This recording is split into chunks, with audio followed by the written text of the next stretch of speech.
오늘 28장 여러 말씀들이 많이 나옵니다. 특별히 이런 대조적인 표현이 많이 나오고 또 율법이라는 말이 사실 잠언에는 많이 나오지 않는데 총 6번 율법이라는 말이 나오는데 오늘 28장에는 4번 율법에 대한 기록이 적혀져 있습니다. 1절 말씀 보면 악인은 쫓아오는 자가 없어도 도망하나 의인은 사자같이 담대하다. 사자가 어떻습니까? 우리 맹수의 왕이라고 할 만큼 큰 코끼리나 뭐 이런 동물들이 와도 이렇게 금세 피하지 않고 어슬렁거리면서 이렇게 참 당당한 담대한 모습이 바로 이 사자의 모습입니다. 악인은 쫓아오는 자가 없어도 도망하나 의인은 사자같이 담대하다. 오늘 우리가 사자같이 담대한 이런 신앙인이 되었으면 좋겠다. 그런 의미에서 이 말씀을 중심으로 여러분들과 오늘 나누기를 원합니다. 이솝 우화에 보면 시골쥐와 서울쥐 얘기가 있죠. 시골쥐가 어느 날 서울쥐의 집을 방문하게 됩니다.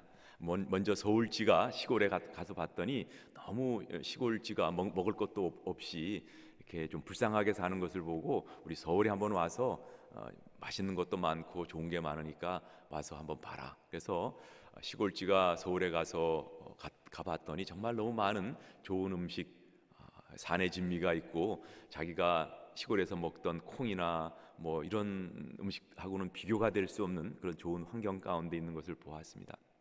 그래서 맛있게 그것을 먹다가 갑자기 고양이가 나타나가지고 그냥 날 살려라 하고 쥐구멍으로 도망을 갑니다.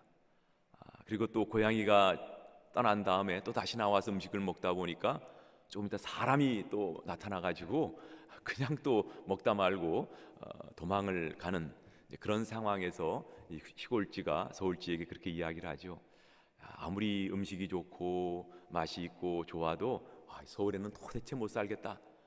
마음 편하게 시골에 가서 비록 먹을 것은 좀 서울보다는 없다 할지라도 시골 가서 살겠다 하고 내려가는 이런 이야기를 우리는 어렸을 때 이솝 우화를 통해서 보셨을 줄 압니다. 아무리 환경이나 또한 우리 삶에 좋은 것이 있어도 늘 불안하고 뭔가 모르게 좀 쫓기는 이런 심정에 살기보다는 마음 편하게 조금 덜 먹어도 힘들어도 어떤 그런 상황에서 살아가는 것이 더 좋다. 남 눈치 보지 않고 어깨 펴고 당당하게 살아가는 그런 삶이 누구에게나 다 옳은 또 좋은 것이라고 생각을 합니다. 오늘 제가 교회 아침에 오면서도 이렇게 빨리 달리지는 않는데 뭐 다른 사람들은 좀 빨리 간다고들 합니다만 빨간 노란 불이 있어서 빨간 불에 거의 마지막에 빨간 불이 확 지나간 것 같아요. 그러다 보니까 제가 지나가자마자 계속 리어뷰 미러로 또 백미러로 이렇게 혹시 경찰이 쫓아오진 않나, 잡히는 건 아닌가, 이런 약간 두려움 가운데 신호등을 지났습니다. 우리가 조그만 뭔가 잘못을 저질러도 우리는 혹여나 누가 나를 잡지는 않을까, 이런 걱정하는 마음으로 세상을 살아가게 되어집니다. 죄짓고는 발 뻗고 못 산다, 이런 말씀이 있죠. 우리가 어떤 죄가 있을 때, 우리가 사람들이나 하나님 앞에 떳떳하지 못할 때 우리는 뭔가 자꾸 불안해하고 뭔가 도망가는 이런 모습들이 있지 않습니까? 저는 밧세바를 범했던 다윗도 그랬다고 생각을 합니다. 그 기간이 한 1년, 2년 긴 시간 동안 얼마나 다윗의 마음이 힘들고 어려웠을까. 그 마음에 함께 하셨던 하나님의 영이 계속적으로 그에게 무언가 말씀하셨을 터인데 그것을 계속 누르고 그런 죄악 가운데 결국은 우리아를 죽이고 살인하는 데까지 나아가는 그의 삶의 모습을 살펴보면 우리가 얼마나 불안했을까, 이런 생각을 해봅니다. 오늘 13절에도 말씀을 보면 그런 말씀이 있죠. 13절, 자기의 죄를 숨기는 자는 형통하지 못하나 죄를 자복하고 버리는 자는 불쌍히 여김을 받으리라. 우리는 이 세상을 살아가면서 우리의 힘, 우리의 능력, 우리의 지혜로는 이 땅을 살아갈 수가 없습니다. 물론 제한적으로 남을 사랑하고 또 지혜로 다른 사람들한테 이야기할 수 있지만 이런 사랑, 지혜, 능력의 모든 소스, 근원은 우리 하나님께로부터 내려온다는 사실을 우리는 잊지 말아야 됩니다. 우리가 남을 사랑할 수 있고 우리가 남에게 지혜로운 말을 할 수 있고 또 우리가 어떤 능력으로 다른 사람들에게 무엇을 베풀 수 있다면 그것은 나의 힘이라기보다는 하나님으로부터 부어지는 그 사랑, 능력, 지혜가 나를 통해서 둘레 전달될 때 이것이 참 사랑, 참 지혜, 참 능력이 되는 줄 믿습니다. 그런데 이런 하나님과 우리 사이에 뭔가 통로가 막혀 있을 때에 하나님으로부터 내려오는 이런 풍성함을 누리지 못하고 뭔가 내 삶에 내 힘으로 내 능력으로 하다 보니까 삶이 막히고 힘들고 어렵습니다. 그것은 우리의 삶의 죄의 문제가 바로 그렇다고 생각을 합니다. 우리 삶에 죄가 있을 때에 뭔가 모르게 불안하고 두렵고 남이 쫓아오지 않아도 도망하는 이런 악인과 같은 삶이 바로 죄인으로 사는 우리들의 모습이라고 믿습니다. 그래서 저희는 늘 우리가 주님과의 관계, 주님과의 통로를 열어놓고 우리 안에 계신 성령님께서 무언가 우리 안에 컨빅션, 부담을 주시고 뭔가 네가 잘못하고 있다라는 그런 음성을 들려주실 때 바로 회개하고 자복함으로 우리 주님과 늘 통로를 열어놓는 사람, 그런 사람이 바로 사자와 같이 담대하게 어깨 펴고 당당하게 이 땅을 살아갈 수 있다는 말씀입니다. 오늘 이런 의인을 묘사한 몇 구절이 이 잠언 28장에 나옵니다. 과연 누가 의인인가? 첫 번째, 하나님을 경외하는 사람이 바로 의인이라는 말씀입니다. 우리 4절 말씀 읽어볼까요? 율법을 버린 자는 악인을 칭찬하나 율법을 지키는 자는 악인을 대적하느니라. 하나님의 말씀을 지키는 사람, 7절 말씀도 한번 보겠습니다. 율법을 지키는 자는 지혜로운 아들이요 음식을 탐하는 자와 사귀는 자는 아비를 욕되게 하는 자니라. 율법을 지키는 자, 하나님의 말씀을 지키는 사람, 그 사람이 바로 우리 하나님이 인정하시고 하나님을 경외하는 의인이라는 말씀입니다. 요한계시록 1장 3절에도 이 예언의 말씀을 읽는 자, 듣는 자와 그 가운데 기록한 것을 지키는 자가 복이 있나니 때가 가깝다. 마지막 때가 올수록 우리가 말씀을 듣기만 하고 읽기만 하는 것이 아니라 그 말씀을 지키는 그런 사람을 하나님이 기뻐하시고 복을 주신다. 의인으로 당당하게 살아갈 수 있다. 이런 말씀을 하고 계십니다. 야고보서 1장 22절에도 너희는 말씀을 행하는 자가 되고 듣기만 하여 자신을 속이지 말라. 말씀을 통해서 듣고 읽지만 그 말씀을 행하지 않고 지키지 않으면 자신을 속이는 사람, deceiving, 나 자신을 속이는 사람과 같다. 이렇게 말씀하고 있습니다. 얼마나 많이 저나 우리 모두가 말씀을 읽고 또 듣고 살아갑니까? 그럼에도 불구하고 우리에게 주시는 그 말씀을 얼마나 지키며 살아가고 있는가? 늘 우리 자신을 돌아보고 참으로 의인, 하나님을 경외하며 사자같이 담대하게 살아가는 저와 우리 모두가 되시기를 원합니다. 율법을 지키는 사람이 바로 의인이다. 5절 말씀 볼까요? 5절 말씀, 악인은 정의를 깨닫지 못하나 여호와를 찾는 자는 모든 것을 깨닫는다. 우리 하나님을 찾는 사람, 그 사람이 바로 모든 것 깨닫고 확신 가운데 나아간다고 기록을 하고 있습니다. 우리 하나님을 열심히 찾는 사람, 알아가는 사람, 이런 사람을 하나님께서 의인이라고 하신다는 것입니다. 아모스서 5장 6절 윗부분에 보면 너희는 여호와를 찾으라 그리하면 살리라. 우리가 하나님을 찾을 때 우리는 이 땅 가운데 온전한 삶, 하나님 기뻐하시는 삶을 살아갈 수 있다는 그런 말씀입니다. 그래서 우리가 어떤 상황에서도 어떤 환경에서도 우리가 찾아야 될 것은 바로 여호와 하나님임을 5절 말씀은 우리에게 들려주고 있습니다. 그리고 9절에 보면 하나님을 경외하는 의인은 누구인가? 사람이 귀를 돌려 율법을 듣지 아니하면 그의 기도도 가증하다. 즉 하나님의 말씀을 우리가 우리 귀로 자꾸 듣지 않으려고 하고 기도만 한다면 그것도 잘못된 것이다. 이런 말씀을 합니다. 우리가 보통 기도를 하는 것은 우리의 마음을 뜨겁게 하는 이모셔널 릴레이션십을 강화시키는 그런 것이라고 이야기를 합니다. 그렇지만 또 말씀을 보는 것은 우리의 지적인 부분으로 우리 하나님을 더 알아가는 이런 부분이 있죠. 그래서 이 말씀을 읽는 것, 말씀을 듣는 것하고 내 마음으로 하나님을 향해 기도하는 것, 이거 두 가지가 병행되어져야 한다는 그런 말씀이라고 생각을 합니다. 기도할 때에 이렇게 말씀을 제쳐놓고 기도만 하면 그것도 가증하다. 늘 기도와 말씀은 같이 가야 되고 기도할 때도 하나님의 말씀을 클레임하면서 하나님의 약속의 말씀을 붙잡고 구하는 기도가 올바른 것이다 라는 말씀입니다. 디모데전서 4장 5절에도 보면 하나님의 말씀과 기도로 거룩하여진다, 이렇게 우리에게 말씀하고 계십니다. 우리의 말씀과 기도, 일곱 집사를 뽑을 때에도 사도 베드로가 우리는 기도와 말씀하는 전하는 일에 전무하겠다, 이런 말씀을 하십니다. 그래서 우리의 삶 가운데 어느 한쪽에 편중되어서 기도만 많이 하거나 아니면 말씀만 많이 읽는 이런 사람이 아니라 늘 균형 잡힌 말씀과 기도가 같이 가는 저와 우리 모두가 되실 수 있기를 예수님 이름으로 축복합니다. 그리고 25절 말씀 보면 여호와를 의지하는 자에 대한 말씀이 나옵니다. 25절, 욕심이 많은 자는 다툼을 일으키나 여호와를 의지하는 자는 풍족하게 된다.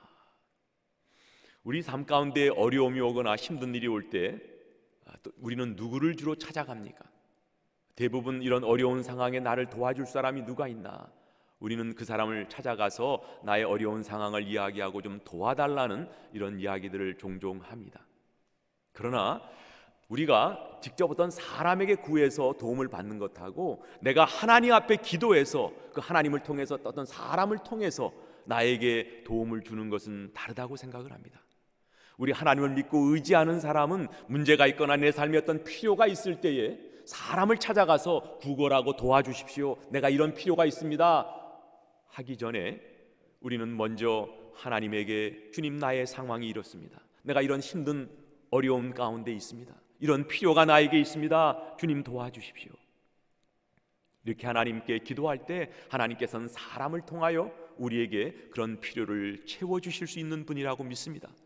그래서 우리가 어떤 필요가 있고 어려움이 있을 때 사람을 먼저 찾아가느냐, 먼저 하나님을 의지하고 하나님에게 여쭙느냐에 이런 큰 차이가 있다고 생각을 합니다. 물론 결국은 사람을 통해서 도움을 받더라도 사람에게 가서 나의 필요를 요청하느냐 아니면 하나님에게 먼저 나의 필요를 구하고 의지하느냐의 차이라고 믿습니다. 사람에게 구걸하지 말고 하나님 앞에 기도하자.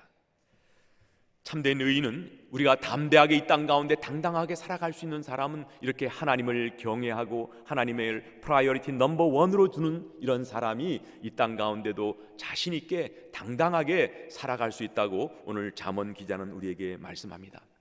두 번째, 우리가 당당하게 사자같이 살아갈 수 있는 사람은 성실한 사람입니다. 6절 말씀 한번 볼까요? 6절 말씀 보면 가난하여도 성실하게 행하는 자는 부유하면서 굽게 행하는 자보다 나으니라. 10절 말씀도 한번 보겠습니다. 10절, 정직한 자를 악한 길로 유인한 자는 스스로 자기 함정에 빠져도 성실한 자는 복을 받느니라. 18절, 성실하게 행하는 자는 구원을 받을 것이나 굽은 길로 행하는 자는 곧 넘어지리라. 여기 성실하게 행한다는 것은 사실 우리가 일반적으로 생각한 성실보다는 흠이 없는 사람, 정직한 사람을 가리킵니다. 정직한 사람은 성실하게도 산다는 의미에서 이렇게 성실하다는 말을 표현한 것 같아요. 여기 6절에 보면 가난해도 성실하게 사는 사람, 가난 자체는 우리의 삶의 현실입니다. 상황입니다. 환경입니다. 그렇지만 그 가운데 성실하게 살아간다는 것은 그 가난 환경에 대해서 우리의 삶의 태도를 이야기합니다.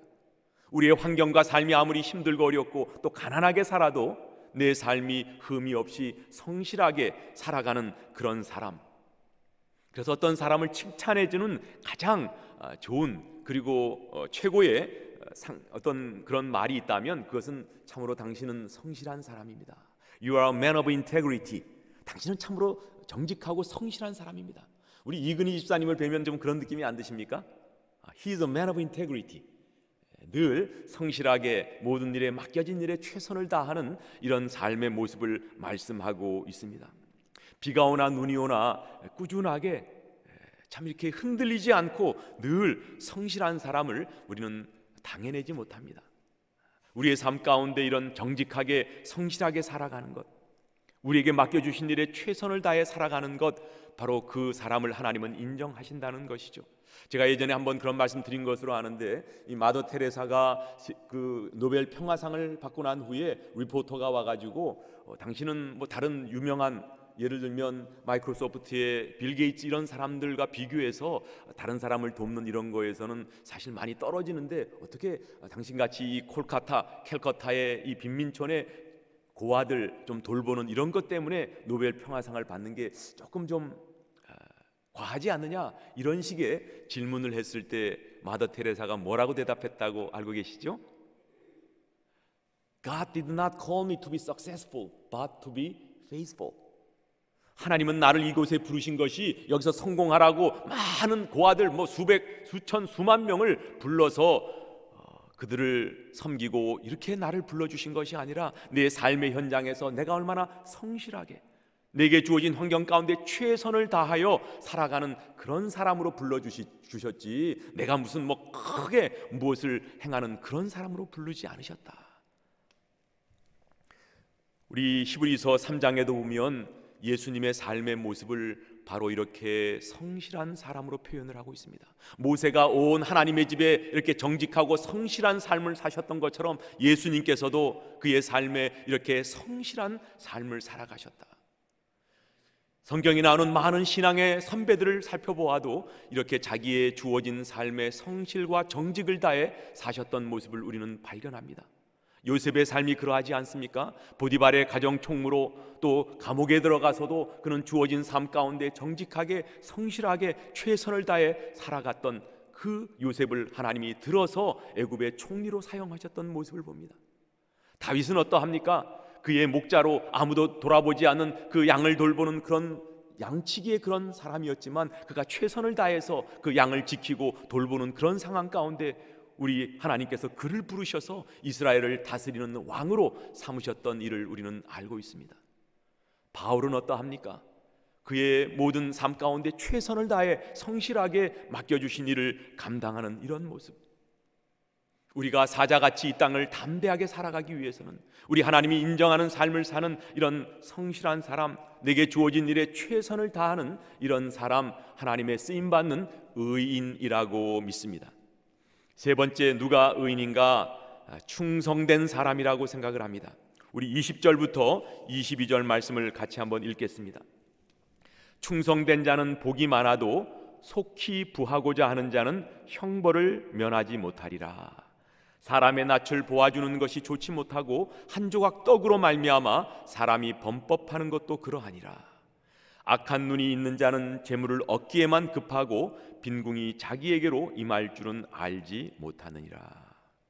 오늘 여기 말씀 보면 이렇게 충성된 사람의 모습을 이렇게 속히 부자가 되려고 하는 사람, 돈을 주고 뇌물을 주고 뭔가 자기에게 이로운 판결을 끌어내려는 이런 사람, 아니면 재물에 너무 이렇게 빠져 있는 사람과 대조적으로 이런 충성된 사람을 설명하고 있습니다. 충성된 사람을 이렇게 물질과 비교해서 신실하게 충성되어 살아가는 이런 사람과 비교한다는 말씀입니다. 최근에 제가 신문을 보니까 이 비트코인, 이 가상화폐 가격이 엄청 올라서 지금 23,000불을 호가한다고 이야기를 합니다. 지난 한 1년 새에 한 3배가 올랐대요. 그래가지고 이 비트코인에 이 가상화폐에 투자하는 사람이 너도 나도 일확천금을 하겠다는 이런 생각으로 뛰어들어가지고 어떤 사람은 돈을 번 사람도 있다고 합니다.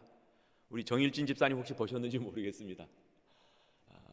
그런데 그것이 하도 널뛰기를 하다 보니까 이런 가상화폐가 폭락을 해가지고 자기 모든 것을 올인해서 가상화폐를 샀다가 그만 쫄딱 망해서 자살하고 말았다는 이런 안타까운 이야기도 우리가 듣곤 합니다. 우리는 이렇게 돈에 관해서 상당히 어떻게 보면 굉장히 빨리 돈을 벌려고 하는 이런 마음들이 우리 가운데 있는 것 같습니다. 빨리 부자가 되려고. 그런데 오늘 말씀은 너무 이렇게 돈 빨리 벌여서 부자 되려는데 힘쓰지 말고 우리 하나님 나라의 일에 좀 더 빨리 움직이고 또 하나님 나라의 일에 발빠른 이런 사람이 어떤 충성된 사람의 모습이라고 말씀합니다. 마태복음 25장에 나오는 여러분 달란트 비유를 알지 않습니까? 5달란트, 2달란트 받은 사람은 그 돈을 받은 후에 당장 가서 장사하여 일을 남긴 이런 모습을 보여주고 있습니다. 우리 하나님께서도 우리에게 이런 달란트들을, 재능, 이런 달란트는 어떤 우리에게 가진 재물이라기보다는 저는 기회라고 생각을 합니다. 하나님께서 우리 삶에 주신 기회들이 있습니다. 하나님 나라를 위해 내가 봉사하고 헌신할 기회를 주셨음에도 불구하고 그 기회를 선용하고 사용하지 못해서 결국은 땅에 묻어두는 1달란트 받은 자 같이 충성스럽지 못하여 우리 주님으로부터 야단 듣고 상을 받지 못하는 그런 어리석은 사람이 되기를 원치 않습니다. 참된 충성된 사람, 세상에 있는 물질에 우선순위를 두지 않고 하나님 나라를 위해서 내가 먼저 주님 주신 기회, 주님 주신 물질을 갖고 둘레 있는 사람들에게 참으로 활용하고 사용하는 그런 사람이 되기를 원합니다. 마태복음 6장 33절, 너희는 먼저 그의 나라와 그의 의를 구하라. 그리하면 너희의 먹을 것, 입을 것, 쓸 것을 다 채워주시겠다는 이 약속의 말씀을 우리가 늘 붙잡는 이런 충성된 사람이 되실 수 있기를 예수님 이름으로 축복합니다. 마지막 네 번째로 의인은 누구인가? 27절 같이 한번 보시겠습니다. 27절 말씀, 가난한 자를 구제하는 자는 궁핍하지 아니하려니와 못 본 채 하는 자에게는 저주가 크리라. 의인은 구제하는 자다, 그런 의미로 봤습니다. 요새도 이렇게 로얄 레인이라는 데 가면 이렇게 구걸하시는 분들이 많이 서 계시더라고요. 지나가면서 돈을 드려야 되나 말아야 되나, 일불이라도 좀 드리는 것이 나은가 상당히 고민을 하면서 지나가는데, 우리가 구제하는 자, 27절 말씀처럼 가난한 자를 돕고 구제하는 자를 말씀하고 계십니다. 최근에 아마존, 여러분 아시다시피 아마존의 CEO인 제프 베조스의 전 처조 이 맥켄지 스캇이 위자료로 받은 그 돈 가운데 무려 40억 불을 384개의 단체에다가 도네이션 했다는 이런 뉴스를 들었습니다. 사실 여러분 40억 불이라는 돈, 우리가 뭐 상상할 수도 없는 이런 돈인데, 이 자매님은 이렇게 자기의 있는 물질을 갖고 이렇게 마음껏 많은 단체들에게 이렇게 좋은 일에, 가난한 어렵고 힘든 사람에게 구제하는 이런 모습을 보았습니다. 근데 우리 교회에도 이렇게 참 구제하기를 좋아하시는 분들이 많은 것 같아요. 이렇게 연말에 이렇게 집이 없는 홈리스들에게 이렇게 좀 옷을 가져다 주면 좋겠다 했더니 너도 나도 많은 분들이 이렇게 옷을 가져다 주셔서 이렇게 전달하는 이런 일도 있었고, 또 이렇게 힘들고 어려운 이곳에 오신 난민들 섬기시는 우리 집사님들이 계셔서 그 아이들 또 그 가정들을 이렇게 방문하여서 선물들을 나누어주는 일도 있었습니다.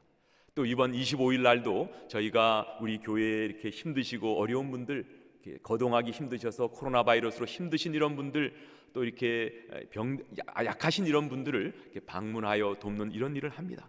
너무나 감사한 일이라고 생각을 합니다.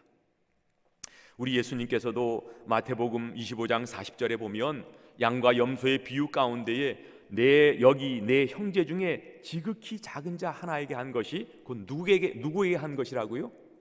예수님께 한 것이다. 여러분, 이 연말연시를 맞이해서 내 둘레에 이 작은 자가 누구인가 찾아보는 저와 우리 모두가 되셨으면 좋겠습니다. 그 작은 자라는 것은 물론 가난하신 분도 되겠습니다만, 뭔가 세상에서 소외되고 어려움 가운데에 뭔가 나의 도움, 하나님의 도움이 필요한 이런 분들이 내 둘레에 있지 아니한가, 그런 작은 자를 찾아서 뭔가 시간을 또 나의 물질을 같이 나누며 우리 주님께서 주시는 이런 의인된 삶, 사자같이 담대한 이런 삶을 살아가는 저와 우리 모두가 되실 수 있기를 축복합니다. 오늘 말씀을 정리하기 원합니다. 첫째로, 우리가 사자같이 담대하기 위해서는 우리의 죄를 회개하고 늘 이 주님과의 통로를 열어놓는 것입니다. 말씀드렸다시피 우리의 삶 가운데 내가 실수하고 넘어질 수 있습니다. 우리가 죄 지을 때 우리 하나님으로부터 내려오는 이 풍성함을 우리가 누리지 못하기 때문에 성령님 지적하시고 말씀하시는 것에 대해서 순간순간 제가 그 죄 지었습니다, 회개하고 그것에서 돌이킴으로 말미암아 주님과의 통로를 열어놓을 때 우리는 주님으로부터 오는 이런 사랑, 지혜, 능력으로 채워져 우리는 사자같이 담대하고 당당하게 이 땅 가운데 주님 맡겨주신 일을 감당하는 모든 분이 되실 줄 믿습니다. 두 번째, 오늘 말씀처럼 성실하고 충성된 자로서 주님께서 주신 3T를 우리 하나님께서 우리에게 주셨는데, 이것을 갖고 우리 이웃을 섬길 수 있기를 원합니다. 우리에게 하나님께서는 타임, 시간을 주셨습니다. 우리에게 트레저, 재물, 물질, 돈을 허락해 주셨습니다. 우리에게 달란트도 주셨습니다. 이 달란트는 말씀드렸다시피 어떤 달란트, 재능일 수도 있지만 우리에게 주신 기회입니다. 어떤 분들은 교역자로, 어떤 분들은 목자로, 어떤 분들은 섬길 수 있는 어떤 자리에 나를 세워주셨을 때 그 기회를 열심히 활용하여서 우리 이웃을 세우고 섬기는 이런 사람 되어지기를 원합니다. 그래서 25일 날 저희가 말씀드린 대로 저희 교회 에녹회 어르신, 또 새가족, 그리고 좀 아프신 분들, 이런 분들을 방문합니다. 여러분 혹시 시간이 되시면 25일 날 아침 8시에 우리 교회 오시면 같이 기도하고 한 12팀으로 나누어서 저희가 그런 분들을 한 4가정, 5가정 방문하게 됩니다. 저한테 연락해 주시면 혹시 빈자리가 있으면 여러분들 동참하실 수 있도록 그렇게 하겠습니다. 나가서 그렇게 하시지 못하는 분들이 있더라도 여러분 목장별로나 혹은 가정별로 우리 둘레에 누가 작은 자인가? 저는 지금 여러 가지 이런 코로나 바이러스로 수고하고 힘드신 분들이 계신 줄 압니다. 우리 눈에 보이진 않지만 힘들게 섬기시는 분들이 계십니다. 우리 커뮤니티를 위해서 섬기시는 소방서, 경찰서 혹은 병원에 지금도 코로나 바이러스 환자들을 돌보시는 의사, 간호사들 계시지 않습니까? 여러분들의 자녀들을 차에 태우고 그런 곳에 옆에다가 주차해 세우고, 얘들아 우리 오늘 이 시간 우리 커뮤니티를 위해 수고하시는 우리 경찰들을 위해서 같이 한번 기도하자. 우리 소방서에 수고하시는 이 파이어맨들을 위해서 우리 같이 한번 기도하자. 병원 옆에다 차를 대고 이 병원에 지금도 누워 계시는 코로나 바이러스 환자들, 또 그들을 돌보고 있는 우리 의사 선생님, 우리 간호사 선생님을 위해서 같이 한번 기도하자. 바로 이런 것들이 우리 아이들에게 주는 바로 시각적인 교육 효과가 있는 좋은 이웃을 돌보는, 또 작은 자를 돌보는 그런 좋은 시간들이라고 생각을 합니다. 그래서 연말들을 그저 선물 나누는 것으로 그치지 말고 여러분들의 자녀와 함께 우리 커뮤니티를 섬기고, 지금도 뒤에서 묵묵히 성실하게 이런 일들을 감당하시는 분들을 위해서 축복기도 하고 그들을 위해 중보하는 그런 2020년 연말 되었으면 좋겠습니다. 이 시간 다 같이 한번 기도하실 때에, 주님, 혹여나 저희 삶 가운데 하나님과의 통로가 막혀 있어서 하나님으로부터 오는 이런 풍성한 하나님의 사랑과 지혜, 이런 능력을 내가 소유하지 못하는, 뭔가 모르게 늘 불안하고 도망치는 악인의 모습은 제가 아닙니까? 이 시간 주님, 저와 하나님 사이에 막혀진 이런 부분들을 주님 빨리 풀어 주님께서 주시는 이 놀라운 은혜와 풍성함을 경험하는 저의 삶 되게 도와주십시오. 이 시간 같이 한번 기도하기 원합니다. 제가 바로 이런 하나님을 경외하는 사람, 성실하고 충성된 사람, 우리 이웃의 작은 자를 돌아보는 이런 삶이 오늘 2020년 연말을 맞이하여 그런 사람 되게 해주십시오. 그것은 말로만이 아니라, 입으로만이 아니라 직접 내 삶 가운데 이런 작은 자를 돌아보아 우리 하나님의 마음을 시원케 해드리는 2020년 연말이 될 수 있도록 주님 도와주십시오. 이 시간 같이 한번 한 목소리로 기도하는 시간 갖겠습니다.